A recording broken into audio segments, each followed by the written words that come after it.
오늘 우리에게 주시는 하나님 말씀은 다니엘 12장 4에서 13절 말씀입니다.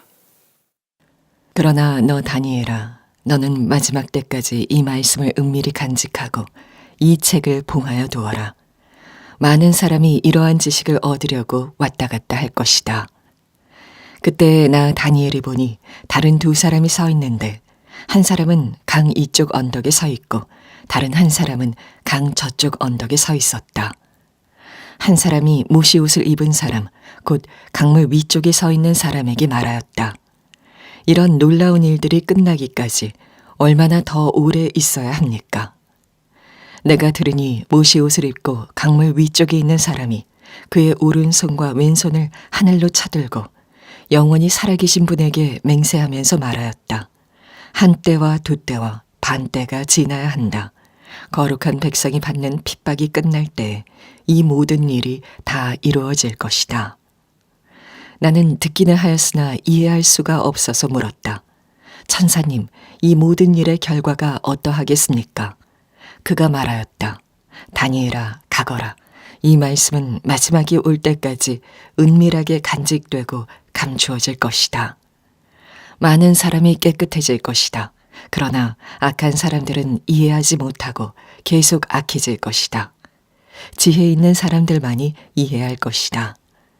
날마다 드리는 제사가 없어지고 혐오감을 주는 흉측한 것이 세워질 때부터 1290일이 지나갈 것이다. 1335일이 지나가기까지 기다리면서 참는 사람은 복이 있을 것이다. 너 다니엘아, 너는 끝까지 신실하여라. 너는 죽겠지만 끝날에는 내가 일어나서 내게 돌아올 보상을 받을 것이다.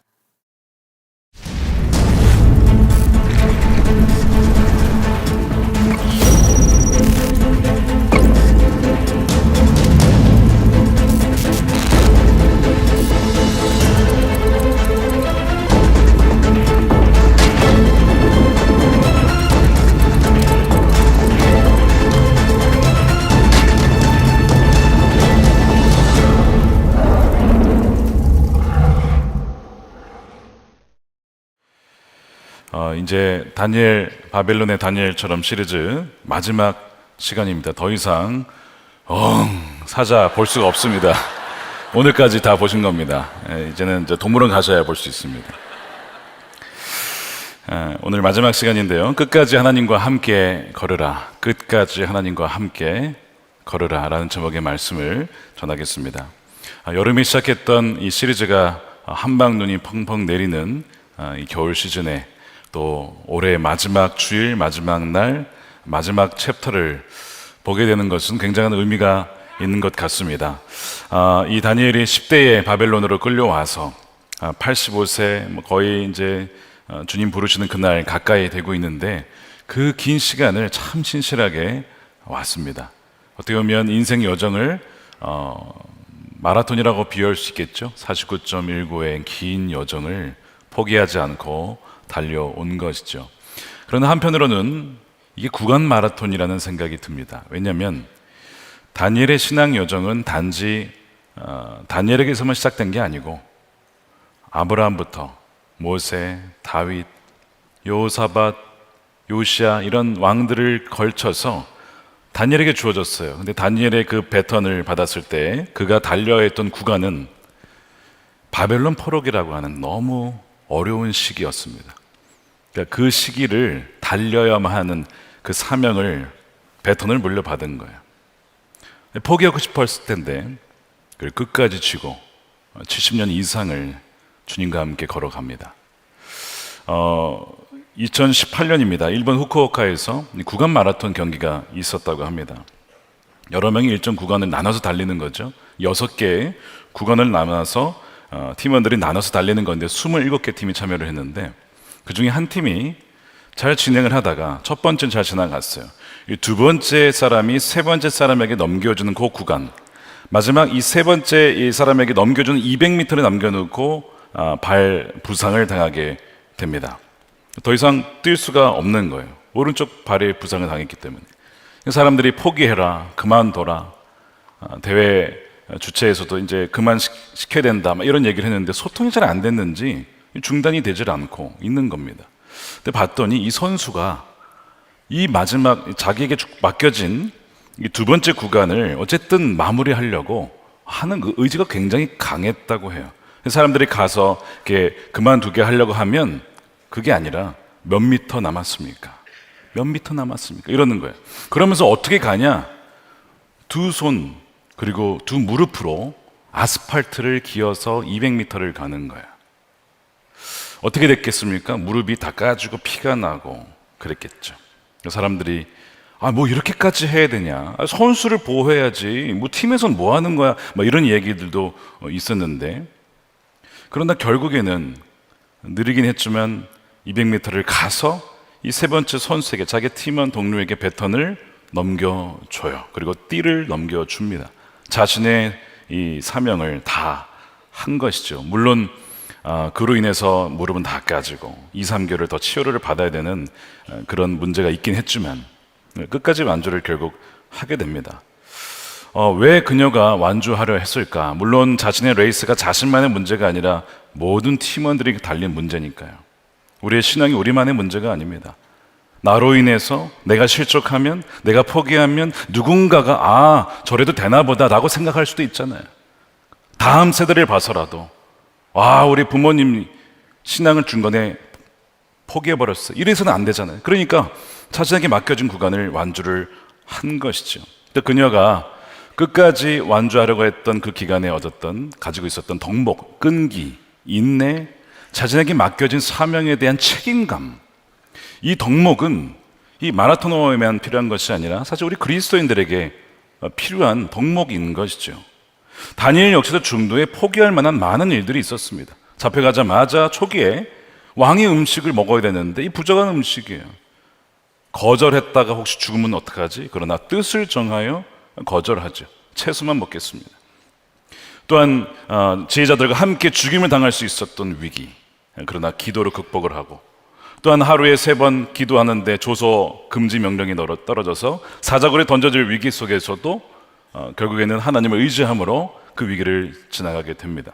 그러니까 숱한 중도에 얼마든지 포기하고 얼마든지 나에게 주어진 배턴을 던져버릴 수도 있었던 많은 유혹과 시험이 있었습니다. 그러나 그때마다 다니엘은 포기하지 않고 하나님을 바라보고 나와 함께 하시는 주님과 함께 한 걸음 한 걸음 가면서 이제는 결승선 앞을 바라보고 있는 것입니다.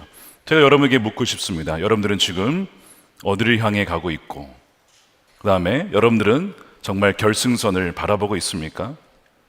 여러분들은 정말 포기하지 않고 또한 엉뚱한 길로 빠지고 있지는 않습니까? 우리가 그것을 한번 오늘 점검해 보기를 원해요. 오늘 다니엘서 12장에 보면요, 누군가는 자신의 구간을 완주한 사람이 있고 중도에 포기한 사람이 있고, 어떤 사람은 아예 경주를 하지 않는 사람도 있습니다. 이를 악한 자라고 표현을 해요. 왜 이런 일이 있느냐라고 했을 때 표면적인 이유는 마귀입니다. 마귀가 유혹해서 그래요. 속는 거예요. 달콤한 유혹으로 사람들을 속이기 때문에. 또한 한편으로는 아주 강력한 박해와 핍박을 통해서 신앙에서 떨어나갈 수 있도록 그렇게 오랜 시간을 핍박하니까 떨어져 나가는, 배교하는 사람들이 발생하기 때문에 그렇습니다.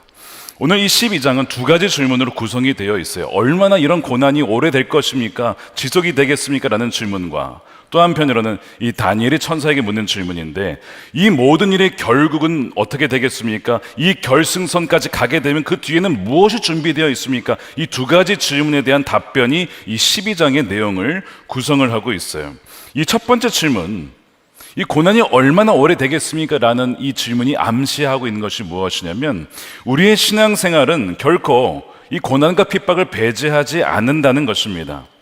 우리가 이 세속적인 세상에서 살다 보면 선교적인 소수로 신실하게 살아가려고 하면 반드시 박해를 만나게 되어 있다는 것이죠. 디모데후서 3장 12절 말씀을 함께 읽어보겠습니다. 시작. 그리스도 예수 안에서 경건하게 살려고 하는 사람은 모두 박해를 받을 것입니다. 자, 이 말씀을 보십시오. 모두입니다. 경건하게 그리스도 안에서 주님처럼 주님과 함께 살아가려고 하면 모두가 박해를 받는다는 것입니다. 그러니까 우리가 다 살펴봤지만 다니엘만 어려움이 있었던 게 아니고 그 세 친구들, 사드락, 메삭, 아벳느고에게도 어려움들이 계속 있었어요. 나중엔 등장하지 않는 걸로 봐서 어쩌면 순교했는지도 모릅니다. 모두에게 있다는 것입니다. 그러니까 여러분, 우리의 신앙의 건강을 점검할 때에 나에게 이런 어려움이 있는가를 봐야 돼요. 내가 정말 믿음대로 살려고 하다 보니까 이런 어려움이 있느냐. 예전에 Church Leaders라는 웹사이트에서 이런 아티클을 읽었습니다. 위대한 리더들은 강한 확신, strong conviction, 강한 확신을 가지고 있다라고 할 때에 그때에는 그 사람에게 테스트와 많은 시험과 저항이 반드시 따르기 마련이다 라고 하는 겁니다. 어떤 사람이 이것이 맞아 라고 하면 이것이 정말 맞아 라고 하는 시험이 몰려온다는 거예요. 이런 숱한 시험을 거쳐야만 이것이 확고한 믿음으로 더 자리 잡게 된다는 거거든요. 어떤 시험이 오느냐? D로 시작합니다. 알파벳 D로 시작하는데 8가지예요. 제가 번역을 해드릴게요. 자, 조롱과 조소 첫 번째, 사람들이 비웃는 겁니다. 낙담과 좌절이 있어요. discouragement. 두려움이 있습니다. dread. 불화, 분열, 방해와 분산. 자꾸 우리의 시선을 흐트러 버리는 거예요. 험담, 명예훼손. 이거는 말할 것도 없습니다. 없는 이야기 지어가지고 뒤에서 수근거리는 거예요. 그 다음에 위험. 이런 8가지의 각양각색의 저항과 방해들이 온다는 겁니다. 누구에게요? 하나님을 신실하게 따르고자 하면 이런 시험들이 몰려옵니다. 이런 것이 얼마나 오래 지속될 것인가를 우리가 묻기 이전에 먼저 점검해야 될 것은 과연 이런 것이 우리에게 있느냐는 거예요. 지금 우리에게는요, 어떻게 보면 한국 사회를 살아갈 때에 예수님을 믿기 때문에 박해가 없는 것이 가장 큰 문제 아니겠습니까? 오히려 문제가 없는 것이 문제인 것이죠. 나에게 이러한 저항과 고난이 없다면 지금 나의 영적 건강에 심각한 병이 생긴 것입니다. 사실 우리 그리스도인들이, 저도 마찬가지입니다. 박해 좋아하는 사람이 어디 있습니까? 형통하고 그냥 잘 되기를 원하죠. 인기를 누리고 싶어 합니다. 좋은 영향력을 끼치고 싶어 해서 많은 사람들에게 칭찬만 받고 싶어 하지 비난받고 싶어 하는 사람은 아무도 없단 말이죠. 그러다 보니까 사람들의 눈치를 보고 하나님 마음을 헤아리기보다는 하나님이 기쁘시게 할 것인가 무엇인가를 보기보다는 사람들에게 굽신거리는 그런 성향이 우리 안에 있지는 않습니까? 사도 바울이 이런 얘기를 했어요. 갈라디아서 1장 10절에 내가 지금 사람들의 마음을 기쁘게 하려 하고 있습니까? 아니면 하나님의 마음을 기쁘게 해드리려고 하고 있습니까? 아니면 사람의 환심을 사려고 하고 있습니까? 내가 아직도 사람의 환심을 사려고 한다면 나는 그리스도의 종이 아닙니다. 하나님을 기쁘시게 할 것이 무엇인가를 시험하고 그 일에 내 마음을 드리는 사람, 그 사람이 정말 그리스도의 종이라는 것이죠. 저는 우리 선화목적의 모든 성도님들이 이러한 분들이 되시기를 축복합니다. 하나님의 마음이 무엇인지를 찾고 그분이 기뻐하시는 일이라면 사람들이 소용없다, 조롱하고 쓸데없다 이런 얘기 나와도 긍휼히 여기면서 그 길을 묵묵히 주님과 걸어가신 여러분들이 되시기를 축복합니다. 다시 질문으로 돌아가면 이 박해가 어느 때까지 지속이 될 것인가라는 이 질문에 7절에서 이렇게 대답을 합니다. 다른 천사죠. 한때와 두때와 반때가 지나가야 한다. 거룩한 백성이 받는 핍박이 끝날 때 모든 일이 다 이루어질 것이다. 3년 반인데 7년이라고 하는 어떤 7이라는 완전한 숫자의 절반이니까 어떤 기간이 다 되기 전에 중도의 끝이 난다는 거예요. 오랜 기간이긴 하지만 그러나 하나님의 긍휼로 말미암아 박해가 계속되지는 않을 것이다라는 것을 말씀하는 것이죠. 11절에서는 이것을 1290일이라고 했고 13절에서는 이것이 좀 더 연장된 기간인 1350일이라고 하는 숫자로 표현을 했습니다. 이 정확한 숫자가 무슨 의미냐라고 풀다 보면 여기 잘못하면 이단으로 빠지게 되는 거예요. 어느 날 어느 날 어느 장소에 주님이 오신다. 그래가지고 다 재산 팔고 막 이런 이단들이 많이 나오게 되는 거예요. 이거는 그렇게 풀 것이 아니라 다니엘도요 다 이해를 못했어요. 이 의미는 계속 우리가 살펴봤지만 제한된 시간에 핍박이 반드시 있을 것이다라는 것과 끝이 있다라는 것을 알려주고 있는 어떤 표현입니다. 우리가 이것을 계속 다뤘기 때문에 오늘은 이 주제를 다루지 않고 두 번째 질문으로 바로 넘어갈게요. 8절입니다. 두 번째 질문은 다니엘의 질문이었어요. 나는 듣기는 하였으나 이해할 수가 없어서 물었다. 천사님, 이 모든 일의 결과가 어떠하겠습니까? 어려운 일이 있을 텐데 그러면 이 뒤에는 어떤 결승선에 가면 어떤 일이 있습니까? 라는 그 질문을 하고 있는 것이죠. 여기에 대해서는 반드시 알아야 돼요. 무슨 일이 있는지. 거기에 대한 답변이 뭐냐면 12절에 나옵니다. 1335일이 지나기까지 기다리면서 참는 사람은 뭐가 있습니까? 복이 있을 것이다 라고 얘기를 해요. 복이 있다는 겁니다. 끝까지 참는 자에게 복이 있는 거예요. 마지막 시대로 가면 갈수록, 주님이 오시는 때가 다가오면 다가올수록 우리 크리스천들에게 필요한 덕목이 있다면 그것은 바로 인내입니다. 인내. 참고 기다리는 거예요. 끝까지 견디지 못하는 사람들이 너무나 많기 때문에 그래요. 왜냐하면 마귀에게 속아 넘어가기 때문에. 하나님 나라 없어, 천국과 지옥 없어, 야 너희가 지금 참는 거 다 소용없는 거야, 죽으면 끝이야, 이런 식으로 속이기 때문에 견디지 못하고 믿음에서 떠나는 일들이 생긴다는 것이죠. 디모데전서 4장 말씀에 성령께서 환히 말씀하십니다. 마지막 때에 어떤 사람들은 믿음에서 떠나서 믿음을 버립니다. 한때 믿음을 가졌어, 예수 믿었습니다, 예배를 드렸습니다, 매주 참석했습니다, 소그룹에도 들어갔습니다, 선교도 참여를 했습니다. 그러나 믿음에서 떠나는 이들이 발생할 수 있다는 거예요. 왜요? 속이는 영 때문에 그래요. 속이는 영과 악마의, 사탄의 교훈을 받기 때문에 거기에 세뇌를 당해서 믿음에서 떠나가는 안타까운 일들이 발생한다는 것이죠.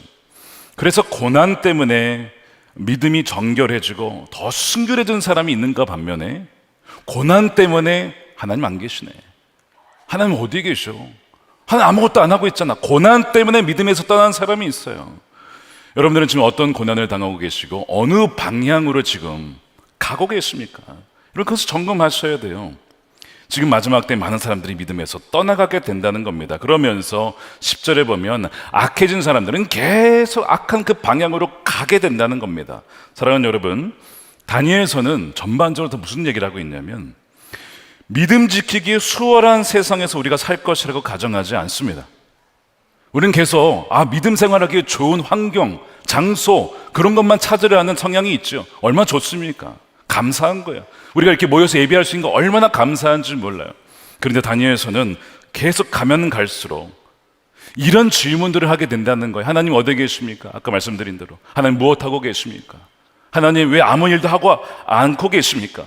왜 하나님은 주의 백성들이 당해야만 합니까? 절망해야 합니까? 왜 주의 백성이 절망하고 넘어져야 합니까? 라는 질문들을 하게 될 것이다 라는 것이죠. 그래서 이 12장은 그런 질문들에 대하여서 그 뒤에 마지막에 되어줄 일을 계속 보여주는 거예요. 그래서 믿는 이들에게 필요한 것이 무엇이냐? 자, 따라하겠습니다. 지혜입니다. 여러분, 지혜는요 옳고 그름을 분별하는 거예요. 근데 옳고 그름에 있어서 기준이 있잖아요. 기준을 알아야 됩니다. 그것이 하나님이고 하나님의 말씀이에요. 그 기준에 의해서 옳거나 선하거나 악하거나 그게 분별이 되는 것이 지혜죠. 영원한 것이 있고 영원하지 않은 것이 있음을 아는 것이 지혜입니다. 여러분 그 분별하시겠습니까? 내가 사랑해야 할 대상이 있고 사용해야 할 대상이 있다는 거 여러분 분별하십니까? 우리에게 주신 재물, 사랑의 대상이 아니고 사용해야 될 대상이에요. 사람이 이걸 거꾸로 해요. 재물을 사랑해요. 분별이 없는 거예요. 지혜가 없는 겁니다. 우리 삶에 많은 일들이 있죠. 중요한 일들이 있어요. 그런데 그 중에서도 가장 중요한 일, 덜 중요한 일, 중요하지 않은 일, 여러분 구별을 하십니까? 우선순위가 있단 말입니다. 이거를 아는 것이 지혜입니다. 지혜. 여러분들에게 이런 지혜가 있기를 축복합니다. 성경은 이런 지혜가 누구에게 주어지느냐? 시편 111 여기 쉽죠? 111 10절에 여호와를 경외함이 지혜의 근본이라. 이 지혜는 하나님을 두려워하고 하나님을 경외하고 매사에 범사함을 인정할 때에 그분께 물을 때에 주어지는 것이 바로 지혜라는 거예요. 하나님 이거 어떻게 해야 되죠? 묻는 것이죠. 성급하게 결정하려 말고 하나님의 응답을 기다리는 거기에서 지혜가 온다는 거예요. 그래서 이 깨어진 세상에서 우리 신앙인들에게 주어진 기본 의무는 깨어 있는 거예요. 왜요? 마지막에 마귀가 속이려 하기 때문에, 거짓 선자들이 활개를 치기 때문에 깨어 있어서 속지 않으면 분별력이 있는, 지혜 있는 자가 되어야 된다는 것이죠. 지혜 있는 자는요, 기다릴 줄 압니다. 그냥 막 참는 게 아니고요, 이 끝에 뭐가 있는지를 아니까 기다리는 거예요. 그 사람이 지혜로운 자고, 지혜로운 자는 참고 기다리는 자입니다. 그 자에게 뭐가 있다고요? 복이 있다는 것이죠. 히브리서 6장에 보면 아브라함이 그 복을 어떻게 누렸는가 이렇게 설명을 해요. 6장 14절에 하나님께서 말씀하시기를 내가 반드시 너에게 복을 주고 복을 줄 것이며 너를 번성하게 하고 번성하게 할 것이다 하셨습니다. 그리하여 아브라함은 오래 참은 끝에 그 약속을 받은 것입니다. 여기 오래 참은 마크로시미어라고 하는 단어를 썼어요. 이 오래 참음이라고 하는 이 단어가 갈라디아서 5장에는 성령의 9가지 열매 중에 하나인 인내라고 번역을 했습니다. 인내. 근데 이 단어는 두 가지 의미가 결합된 단어입니다. 하나는 오랜, long, 이 단어와 고통, suffering이라는 단어가 결합된 단어. 오랜 고통이 인내라는 것입니다. 이게 첫 번째 의미예요. 그리고 두 번째 의미가 있어요. 두 번째 의미는 무엇이냐면 만족함이 지연되고 있다라는 뜻입니다. 그러니까 이 오랜 고통의 끝에는 하나님이 주시는 영원한 만족이 있음을 알기에 고통과 고난을 기꺼이 기다리며 감수하는 것이 인내하는 자입니다. 근데 이 인내가 뭘 전제하고 있어요? 끝에 뭐가 있는지를 안다는 거예요. 지혜입니다, 지혜. 소망이 있는 사람이에요. 그래서 아브라함은 자기가 오랜 시간을 기다려왔지만 계속 믿음으로 소망을 품고 그 뒤에 하나님이 약속하셨으니까 기다렸다는 것. 그리고 결국 그 약속을 얻게 되었다는 것이죠. 여러분, 이 지혜, 이 인내가 이 마지막 시대에 너무나 중요한 거예요. 끝까지 견디는 자에게 열매가 있다는 것이죠. 예수님도 동일한 말씀을 하셨습니다. 마태복음 24장이에요. 11절에 거짓 예언자들이 많이 일어나서 많은 사람을 홀릴 것이다, 속일 것이다 라고 하는 거예요. 여러분, 미혹되지 마십시오. 거짓 선자들에게. 불법이 성할 것이라는 것이죠. 불법은 다른 게 아니고요, 법이 없는 겁니다. 하나님의 법이 없다는 거예요. 기준이 없는 거예요. 자기가 기준이에요. 내가 옳고 그른 대로 살아가는 것이 불법입니다. 사사기 시대였죠. 자기 소견에 옳은 대로. 그게 마지막 시대의 특징이에요. 그리고 많은 사람이 사랑이 식어져요. 하나님에 대한 사랑은 식어지고 사람들에 대한 사랑도 식어지고 뭘 위해 살아갑니까? 자기 자신만을 위해서. 아주 이기적으로 바뀌어갑니다. 이기적인 유전자라는 책 제목처럼 본성대로 살아가는 것이죠. 그러나 끝까지 견디는 사람, 여기서 견디는 사람은 속임술 당하지 아니하고 불법이 성하지만 늘 말씀대로 살아가려 하고, 또한 사랑에 식어지지만 그것을 부인하고 베풀고 나누고 찾아가고, 그렇게 견디어 나가는 사람. 왜요? 그 마지막 끝에 뭐가 있는지 아니까. 그 사람에게는 뭐가 있어요? 구원을 얻을 것이다. 한 명도 중도에 탈락 없이 끝까지 인내하여 구원을 누리는 여러분 되시기를 축복합니다. 그래서 이것을 아는 자가 지혜 있는 자고 지혜 있는 자는 인내한다는 거예요. 반면에 무지한 자는 어떤 특징을 갖고 있냐? 악한 자죠. 10절이죠. 악한 사람들은 왜 악하냐? 성경이 이렇게 얘기를 합니다. 이해하지 못해서. 악한 사람들은 하나님이 없다고 얘기합니다. 하나님의 계획이 뭐가 있냐? 죽으면 끝이다. 그냥 죽어라. 악한 사람들은 그걸 이해하지 못해요. 하나님의 역사가 있다는 것을 알지 못합니다. 경륜을 알지 못해요. 그러니까 자기 마음대로 사는 겁니다. 이것이 악한 자들의 특징이고 계속 악해지는 것입니다. 그러나 지혜 있는 사람들만이 이해한다는 것입니다. 불쌍한 사람들이에요. 죽음은 끝이라 생각하고 이 삶을 즐기자. 지옥에 있는지 어떻게 아냐 이거예요. 그럼 죽어보면 알죠. 그럼 죽겠습니까? 확률 50%인데 있든지 없든지 그 50%의 확률에 자기 목숨을, 영원한 목숨을 걸겠냐고요. 미련한 자죠. 많은 사람들이 그렇게 주장을 해요. 무신론자들. 미련한 것입니다. 성경은 어리석은 자라고 얘기해요. 재물을 다 모았어요. 막 곳간에 막 쌓아 넣습니다. 누가복음 12장에 하나님이 그 부자에게 뭐라고 표현해요? 처음에 그 부자를 설명할 때 어리석은 자요. 지혜가 없다는 겁니다. 너는 왜 보이는 것만 보며 살아가냐? 물질은 사용하라고 준 것이지 사랑하라고 준 게 아닌데 왜 거기에 목매달며 살냐? 그게 전부인 양 사냐? 어리석은 자여, 내가 오늘 너를 데려가면 이 모든 재산이 누구의 것이 되겠느냐? 하나님 얘기하시잖아요. 이것도 똑같은 얘기예요. 지혜가 없다는 거예요. 그리고 결국에는 인생을 탕진하다가 심판을 맞이하고 영원한 멸망, 죽고 나니까 지옥에서 깨는 거예요. 이게 얼마나 비참한 말로입니까? 지혜로운 자는 끝을 보는 자, 그들에게는 보장된 복이 있어요. 자, 두 가지 복이 있습니다. 오늘 본문에 두 가지 복을 얘기하고 있어요.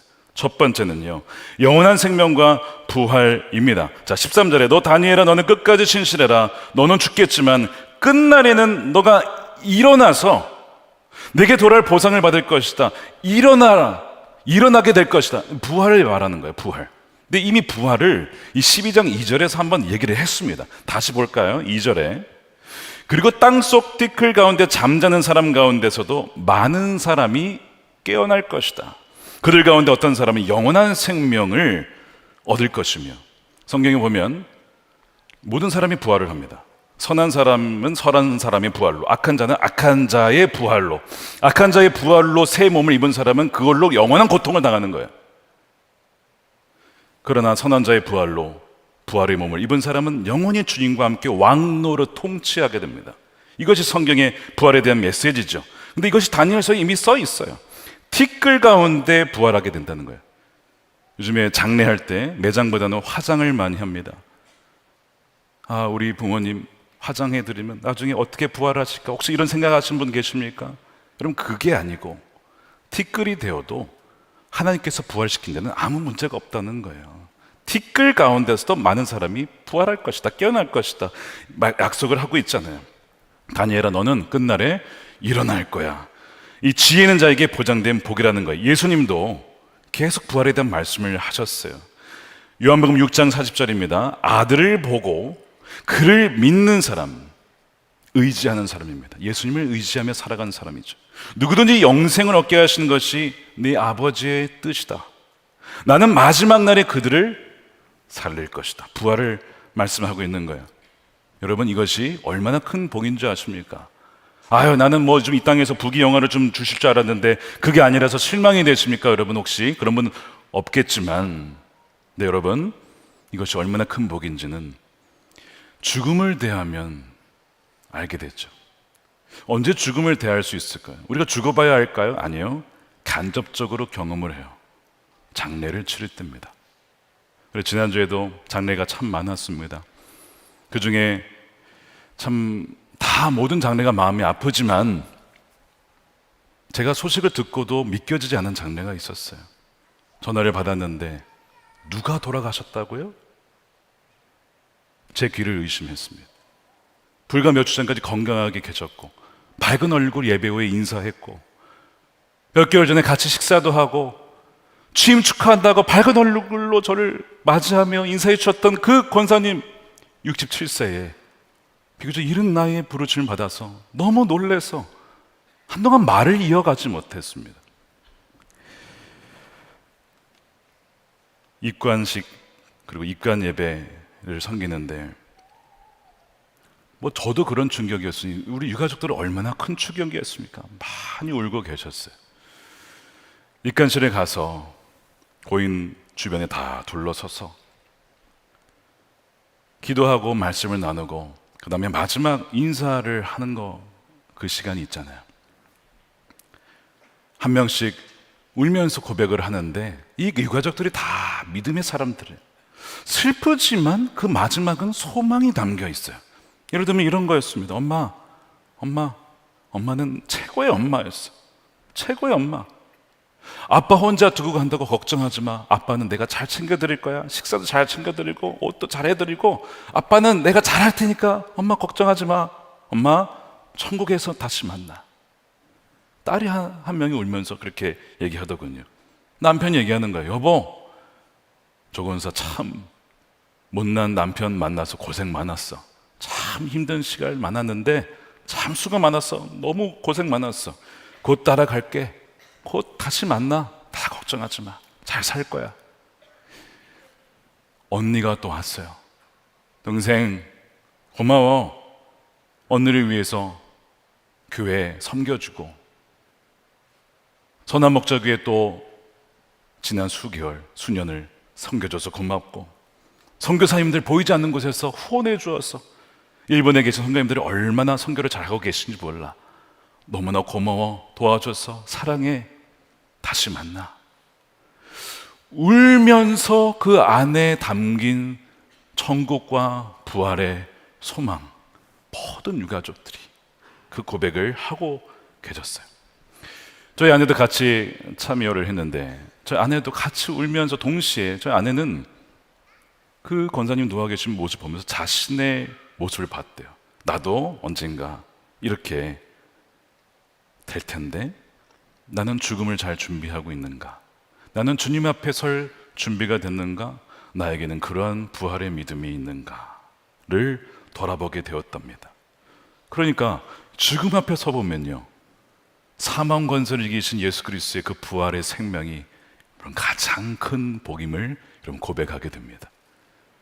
죽음도 이기신 그 생명이 내게 있구나. 그래서 우리가 죽음 앞에서도 계속해서 슬퍼하지 않을 수 있는 이유는 바로 여기 있는 거예요. 우리가 죽으면 주님께서 뭐라고 하셨습니까? 너가 오늘 나와 함께 낙원에 있으리라. 주님과 함께 있고 또한 그 끝날에 부활을 할 것이다 라고 약속하셨기 때문에 그렇습니다. 사도 바울이 신자의 죽음을 가지고 계속 슬퍼할 이유가 없다라고 얘기를 하잖아요. 데살로니가 전서 4장 13절에 형제자매 여러분, 우리는 여러분이 잠든 사람의 문제를 모르고 지내는 것을 원하지 않습니다. 여러분은 소망을 가지지 못한 다른 사람들과 같이 슬퍼하지 않아야 합니다. 우리는 예수께서 죽으셨다가 살아나신 것을 믿습니다. 이와 같이 하나님께서 예수 안에서 잠든 사람, 즉 죽은 사람들은 예수와 함께 데리고 올 것입니다. 바로 그 부활을 얘기하고 있는 것이죠.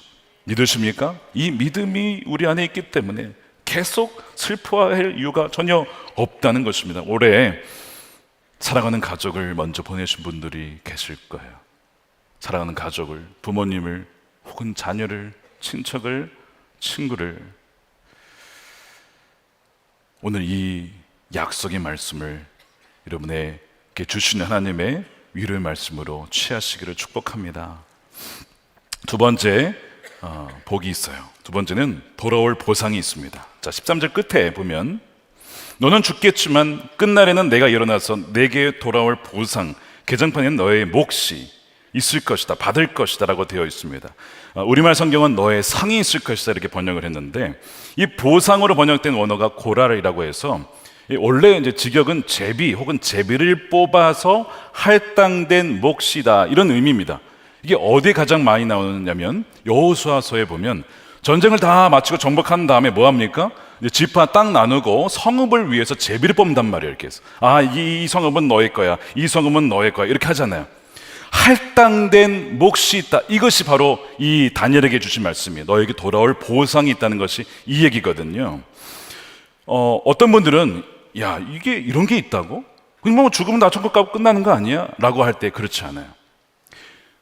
새하늘과 새 땅이 오면 모든 만물이 새롭게 바뀝니다. 그리고 주님과 함께 영원히 왕노릇할 것이라는 거예요. 함께 우리에게 어떤 주어진 권세가 있을 것이라는 것입니다. 그러면서 예수님과 비슷한 얘기를 하셨어요. 누가복음 19장에 보면요, 열무나 비유가 있습니다.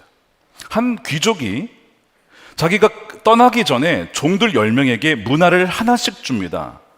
이게 이제 문화는 화폐 단위잖아요. 하나씩 준 다음에 내가 돌아올 때 나는 왕이 되어 돌아올 거야. 그때까지 너희가 이걸 가지고 뭘 했는데 내가 결산할 거다. 그래서 왕이 돼가지고 돌아와요. 이 왕에 대해서 돌아오신 분은 누구예요? 예수님이죠. 주인이 종들과 결산을 하는데 한 종이 이러는 겁니다. 주인이시여, 저는 하나의 문화를 가지고 10개의 문화로 만들었습니다. 그랬더니 이 주인이 이렇게 얘기를 하는 겁니다. 주인이 그에게 말하였다. 착한 종아, 잘했다. 내가 아주 작은 일 신신하였으니, 자, 그 다음에 10구를 다스리는 권세를 차지하여라. 그에게 할당된 목, 이게 고랄입니다. 주님이 돌아오신다는 얘기는 재림하신 이후잖아요. 그 새하늘과 새 땅에서 누군가에게 신실하게 감당한 사람에게 주어질 몫이 있다는 거예요. 그 성경 계속 이 얘기를 하고 있어요. 우리는 잘 이걸 개념을 잘 못 갖고 있습니다. 그래서 성경은 계속 이야기를 하고 있어요. 근데 그 몫이 주어지는 근거가 언제예요? 이 땅을 살아가는, 우리에게 주어진 시간, 에너지, 은사, 능력, 모든 것을 가지고 하나님 나라 위하여 주님과 함께 동행하며 어떻게 살았느냐를 가지고 결정이 되는 것이죠. 그런데 그 기준이 뭐예요? 신실하였느냐를 보시는 거예요. 우리에게 많은 큰 걸 맡긴 게 아니에요. 아주 작은 일이라고 했어요. 주님이 우리에게 지구를 돌려라, 지구를 공전시켜라, 날씨를 주관해라 이런 거 맡기지 않으시고 다 작은 일 맡겨주시는 거예요. 지극히 작은 자를 사랑하고 소외되고 병들고 갇힌 자를 돌보고. 주님이시여, 우리가 언제 주님을 영접하였습니까? 너희가 지극히 작은 자에게 한 것이 내게 한 것이다. 나와 함께 그 나라를 차지하여라. 마태복음 25장도 동일한 얘기를 하고 있어요. 근데 오늘 본문의 13절에도 너 다니엘아 너는 끝까지 신실하여라, 똑같은 얘기를 하고 있잖아요. 근데 이 신실하여라가 직역하면요, 이 단어는요 걷답니다. walk. 너 지금 걸어왔지? 누구와? 하나님과 함께. 너 지금까지 걸어왔어. 어떻게 걸어왔냐면 하나님의 말씀대로. 지금까지 너가 걸어온 대로 계속 그렇게 가야 돼. 마지막 이제 결승선이 얼마 안 남았어. 중도에 다른 데로 포기하거나 세지 말고 200m 남았어. 이제 얼마 안 남았어. 영광의 날이 이제 준비되고 있어. 끝까지 가야 돼. 주님 손 붙잡고. 보니까 다니엘이 어떻게 살아왔습니까? 항상 하나님의 뜻이 무엇인지를 구했어요. 내 뜻대로 하지 않았어요. 그리고 그 뜻이 분별이 되면 순종했습니다. 목숨을 걸고 살아서 순종했어요. 위기 상황 속에서도 범사에 3번 감사했어요. 하루에 3번. 죽을 위기인데 감사했다고요. 기억나시죠? 다니엘서 6장에. 그리고 그 위기 속에서도 하나님만 의지하며 기도하는 다니엘. 그 다음에 또한 하나님을 대적하는 이들의 죄에 대해서는 이 죄는 아니다라고 선을 딱 그어요. 이 타협할 수 없습니다. 선을 딱 긋죠. 그렇지만 그 죄인들, 예를 들면 느부갓네살 왕도 품잖아요. 왕이시여 이런 재앙이 왕에게 일어나지 않기를 원합니다. 왕에게 했던 얘기예요. 그 사람은 품는, 죄에 대해서는 노라고 했지만 사람은 예스라고 품었던, 너가 걸어왔던 그 길, go on your way, 너의 길을 계속 걸어가라. 잘하고 있어. 이게 마지막 결론입니다. 결론. 근데 이것이 우리에게도 주시는 말씀이에요. 신앙생활은 별게 아니고 하나님과 함께 한 걸음 한 걸음 한 걸음 걷는 거예요. 주님이 가시다가 멈추면 우리도 그냥 멈추는 거고, 주님이 이리로 가자 그러면 네 주님하고 가는 것이죠. 주님과의 동행, 그게 신앙생활의 사실은 전부죠. 그러다 보면 우리도 주님처럼 생각하고 판단하고 사랑하고 섬기고 용서하고 용납하고 그렇게 닮아가는 겁니다. 그렇게 가다 보면 결승선을 통과하고 뭐라고 그러는 거예요? 주님이 잘했다, 착하고 충성된 종아, 너에게 10고을의 권세를 주겠다. 사랑하는 여러분, 세속도시를 살아가는 우리가 살 길은 좁은 길입니다. 고난의 길이에요. 그러나 하나님이 함께 하시는 길입니다. 여기에 마지막에 너는 죽겠지만이라고 하죠. 여러분, 우린 다 죽어요. 나는 안 죽는다 생각하시면 생각해 보세요. 손 들어보세요. 여러분, 이때 지혜를 보세요. 다 죽는 거예요. 근데 어떤 죽음을 맞이하고 어떤 모습으로 주님 앞에 서게 될 것인가는 우리가 죽어봐야 하는 게 아니고 이미 말씀을 통해 알려주셨잖아요. 그날을 준비하라는 겁니다. 그게 여러분 일주일일지 1년일지 10년일지 20년일지는 몰라, 아무도 몰라. 주님만 아시는 거예요. 다만 언제 주님이 우리를 부르셔도 우리에게 맡겨주신 이 구간만큼은, 우리의 신앙 패턴, 우리에게 주어진 이 패턴만큼은 꼭 끝까지 가셔서 그 다음 세대에게 신앙을 물려주고 패턴을 물려주는 사명이 우리에게 주어졌단 말입니다. 끝까지 주님과 함께 그 사명을 감당하시다가 주님의 다 칭찬을 받는 우리 모든 성도님들이 되시기를 주님의 이름으로 축원드립니다. 기도하겠습니다. 오늘 2023년 마지막 주일과 마지막 날, 다니엘서의 마지막 장과 마지막 절을 묵상하면서 우리의 마지막 날을 생각하게 됩니다. 이거는 너무나 큰 은혜예요. 많은 사람들이 자신의 마지막을 준비하지 못한 채 허망하게 죽음을 맞이할 때가 많습니다. 우리에게 이런 기회를 주신 거예요. 지혜롭게 판단해 보아라, 생각해 보아라. 우리의 삶을 어떻게 살아가야 할지, 우리의 인생과 시간과 물질을 어디에 투자를 해야 될지, 무엇이 영원하고 무엇이 영원하지 않은지, 썩어져 없어질 것인지, 무엇이 영원한 생명줄이고 무엇이 썩어질 동아줄인지를 분별하여라. 사랑하는 내 자녀들아, 분별하여라. 깨어라. 속지 말아라. 오늘 이 말씀을 계속 우리에게 주시는 거예요. 왜요? 우리를 사랑하시니까. 우리를 사랑하지 않으면 이런 말 할 것도 없죠. 네 마음대로 살아라. 나는 너 모른다라고 하지 않겠습니까? 그런데 우리를 사랑하시기 때문에 이렇게 구체적으로 말씀해 주시는 겁니다. 여러분, 악인은 들어도 듣지 못하고 보아도 보지 못합니다. 혹시 내가 그렇다라고 생각하시면 이 시간 주님 보게 해주시고 듣게 해주십시오. 주의 살아계신 음성으로, 사람의 한 목사의 음성으로 듣지 않고 사람의 음성이 아니라 하나님의 음성으로 듣게 해주시고 주 앞에 설 날을 준비하게 하여 주옵소서. 부끄러움 없는 자, 정말 담대하게 주 앞에 서서 그 칭찬을 다 누린 자가 되게 해달라고 우리 함께 동성으로 기도하겠습니다. 아버지 하나님 감사합니다. 주님의 그 은혜 감사합니다. 아버지, 우리가 무슨 자격이 있겠습니까? 죽을 수밖에 없는 죄인, 한 영영한 지옥에 빠질 수밖에 없는 우리를 하나님의 은혜를 건져주시고 살려주시고 하나님의 은혜 너무나 감사합니다. 아버지, 한 명도 아버지 그냥 왔다 가지 않게 해주시고 이 영원한 생명, 이 복음을 누리며 살아가게 하여 주시옵소서. 오 아버지, 깨어나기 원합니다. 정신 차리기를 원합니다. 속임당하지 않게 하여 주시고 미혹당하지 않게 하시고 하나님, 주님과 함께 걸어가기를 원합니다. 주의 음성을 따라가기를 원합니다. 하나님은 사랑하며 작은 자를 섬기며 살아가게 하여 주시옵소서. 아버지 하나님, 2023년도 마지막 주일, 마지막 날, 이 다니엘서의 마지막 장과 마지막 절을 우리가 묵상하였습니다. 마지막에 주는 은혜가 있고 영감이 있습니다. 우리의 마지막 날을 생각하기 때문에 그렇습니다. 지혜 있는 자는 오늘만 바라보며 싼 좁은 시야를 가진 자가 아니라 멀리 보고 넓게 보고 하나님이 가진 관점으로 세상을 보며 인생을 바라보는 자가 지혜 있는 자입니다.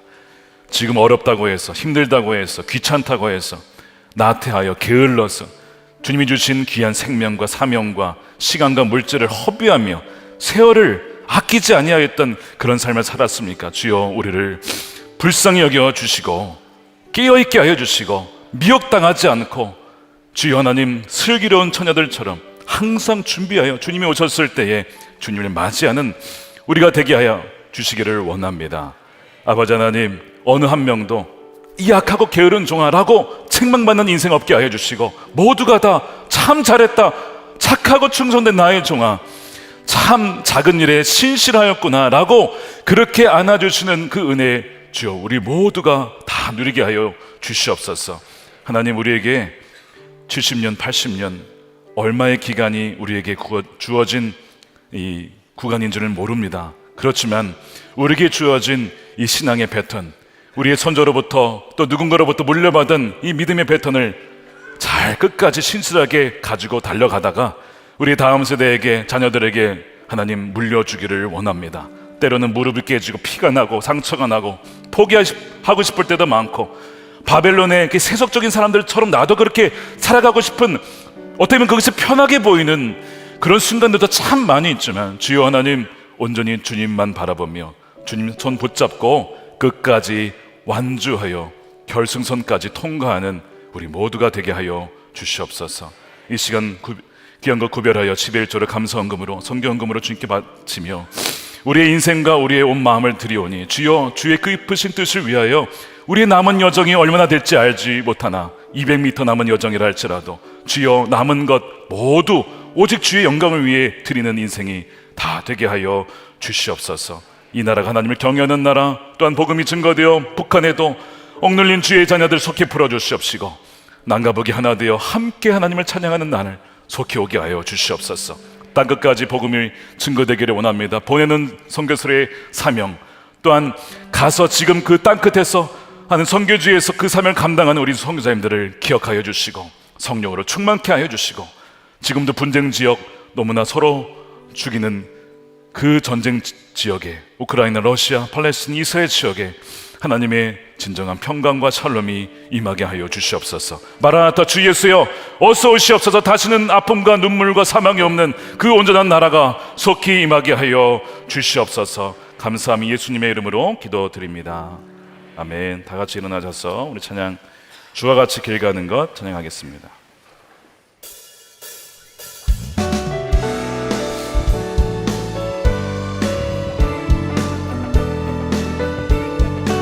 주와 같이 길 가는 것, 주와 같이 길 가는 것 즐거운 일 아닌가. 우리 주님 걸어가신 발자취를 밟겠네. 한 걸음 한 걸음 주 예수와 함께 날마다 우리 걸어가. 꽃이 피는 들판이나 험한 골짜기 나도 주가 인도하는 대로 주와 같이 가겠네. 한 걸음 한 걸음 주 예수와 함께 날마다 우리 걸어가. 옛 선지자의 녹같이 우리들도 천국에 올라갈 때까지 주와 같이 걷겠네. 한 걸음 한 걸음 주 예수와 함께 날마다 우리 걸어가. 한 걸음 한 걸음 한 걸음 주 예수와 함께 날마다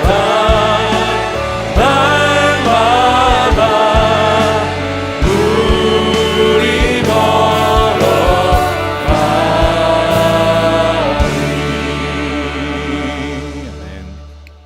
기도하겠습니다. 이제는 우리의 길이요 진리요 생명 되신, 또 우리의 영원한 부활이요 부활의 첫 열매가 되신 예수 그리스도의 크신 은혜와 아버지 하나님의 측량할 수 없는 사랑하심과 우리와 늘 함께 하시는 성령님의 내주하심이 오늘 2023년 마지막 주일 마지막 날 다니엘서의 마지막 장을 묵상하며 다시 한번 끝까지 신실하게 하나님과 함께 걷기로 결단하는 사랑하는 우리 모든 성도들의 머리 위에 가정과 저들의 일터와 사랑하는 자녀들과 후손들 가운데 영원히 함께 하시기를 간절히 축원하옵나이다. 아멘.